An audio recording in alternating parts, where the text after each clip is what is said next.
Hi, Kevin here. I'm here with my daughter and we're going to show you how to change your brake pads on your Mazda 3. So this is for a 2014 Mazda 3 and this is the rear brake pads. So we're going to show you how to change them. First thing we're going to do is we're going to take these bolts off on the back. Obviously you got your tire off and everything like that, and hopefully you guys know how to do that if you're at this stage. So basically what we're going to do is my daughter's going to take these two bolts off here and here. So we're going to crack those and start taking it apart. Okay, so you're going to use a 13mm wrench and you're going to take the bottom bolt off.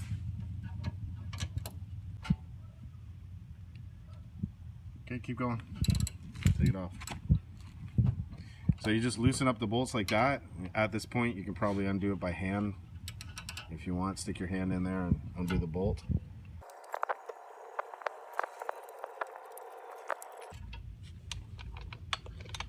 So there's the bolt out. Sometimes what will happen is there's another bolt on the inside where the ledge sits. If you have to, if both of them are stuck together, you're going to use a 17mm wrench and you're going to put it on there if it doesn't come off. So now we're going to undo the top one, and on this one, because you have the park brake, you're going to need to use a wrench, a 13mm wrench instead of a ratchet.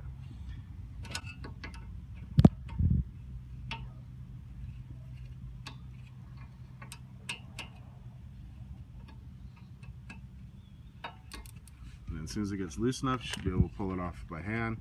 And again, if you have to, you might have to stick a 17mm wrench on the other side if they're sticking together. Okay, and it should just pop out now.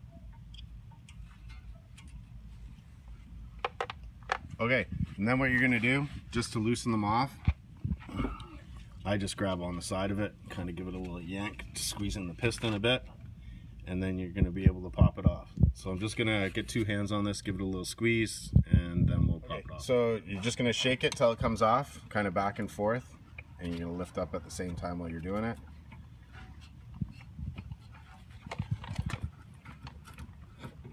And that's it. And then you're just going to tuck it up over here out of the way so it doesn't fall anywhere. And then what you're going to do is you're going to start taking your pads off. And you can see on this one that the one brake pad is worn right to the point where it's touching the disc. The other one hasn't, so that means that there's a problem in here with the springs and the fitment, that it's not coming back and forth. So I'm going to check the cylinder as well as check all this and clean all the inside here. So I'll show you guys how all that's done in a second. Okay, so now to get the brake pads off, my daughter's just grabbing a screwdriver. She's just kind of prying the pads off a little bit, kind of working them out side by side. And then basically you'll do that. Don't worry about damaging the pads because you're obviously replacing them anyways. So it just takes a little bit. You just wiggle it side by side and at a time until you get them to pop out.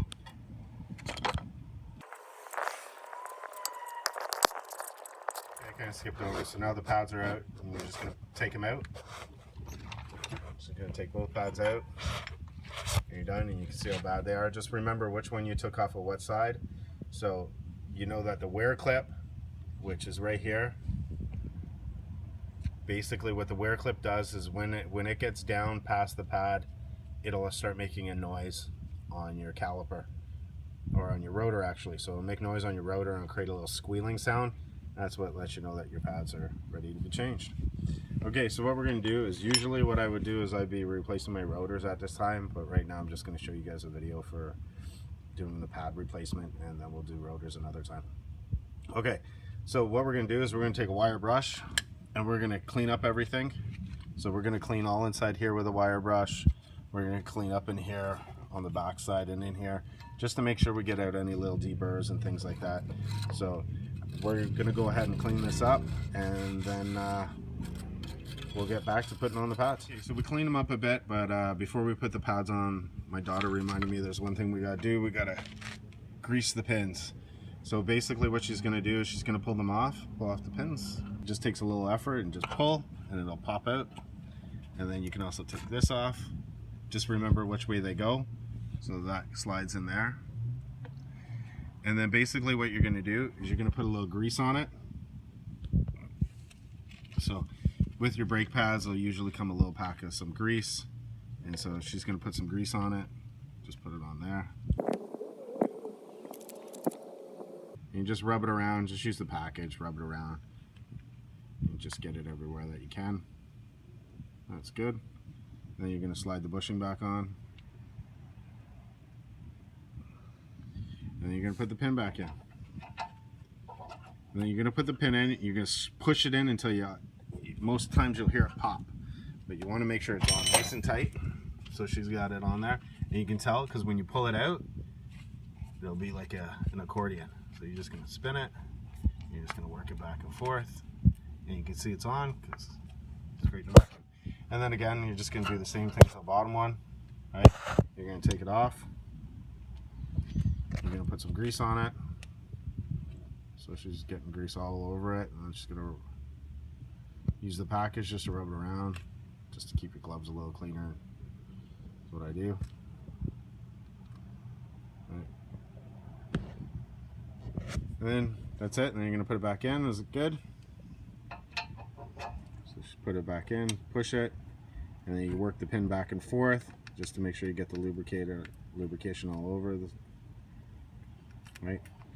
And you can give it a spin if you want. And just go like that. And there you go. And it's all over it.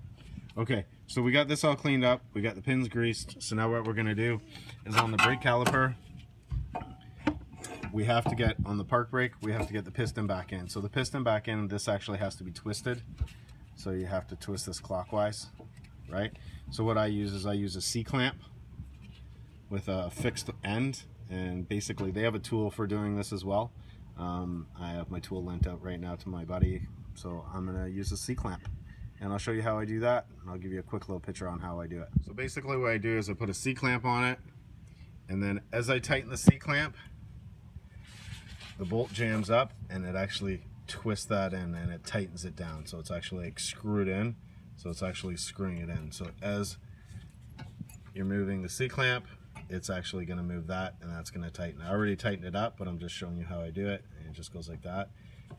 And the inside part will spin as well. Okay, but they do sell a tool for that, and at some parts stops you can just borrow the tool. Basically, they have tool lending things. Okay, so now we have the cylinder in, so now what we're going to do is we're going to put the brake pads on and put the cylinder back on, and I'll show you how all that's done. Okay, so she's got both brake pads, so you're going to see the one that has the wear strip on it. This one goes on the inside, right?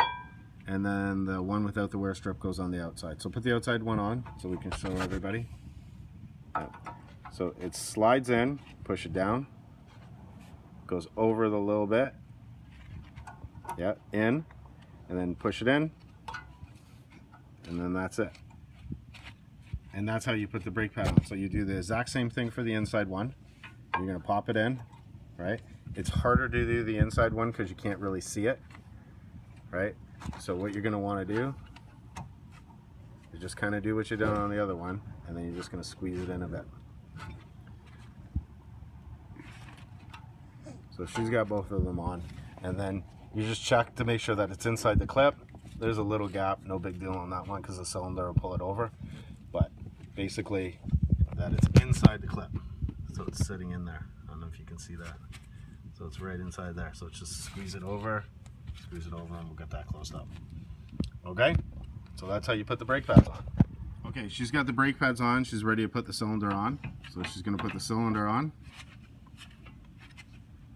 Right, so she's fitting it up, and so the cylinder's in place now, and then you can see the bolts are almost in line. So then what she's going to do is she's going to get the bolts, and we're going to put some blue Loctite on ours. So we put a little bit of blue Loctite on each of the bolts, just a drop, before we put them in, and then we tighten them up. So I'll show you how we're going to do that. So we got the bolts. We're going to put a little drop of blue Loctite on it.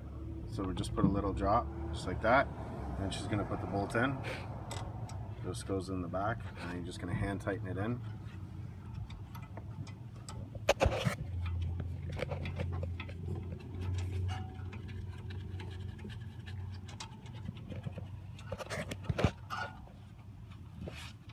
So sometimes if it's not going in, you got to move it around a bit to make sure that the two are lined up. But it looks like it's going in. Okay, so You hand tighten it in, and then once you got that one done, you move down to the bottom one and you do the same thing. Okay, same for the bottom one, a little drop of Loctite. That's it, just needs a little drop.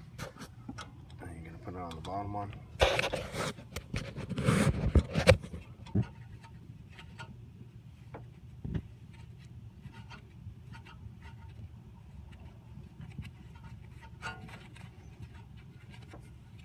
Okay, so after you got it hand tight, then you're going to take your 13mm wrench and you're going to tighten it. So she's got the 13mm wrench. Just going to keep tightening it. Okay, again, so you're going to pull it down, you're going to push it down, but if it's spinning, if this bolt here is spinning, then you're going to need to use your 17mm wrench and hold that bolt. So she's going to give it a good push, and it's not spinning and it's all tightened up. Now we're going to do the top one. So the top one we're going to have to use a wrench for because we don't have enough clearance in here, right? So she's going to put a wrench on it and tighten the top one. Good push, and that's it. And then basically that's all you need to do. Change your brakes, rear brakes on your Mazda 3. So what you're going to want to do before you drive away is you're going to want to go inside the car. You're going to want to put your foot on the brake pedal, pump the brakes a few times. You're also going to want to put the park brake on and off a few times because the park brake's engaged by this in here. And we're going to want to make sure everything's working before we go for a drive.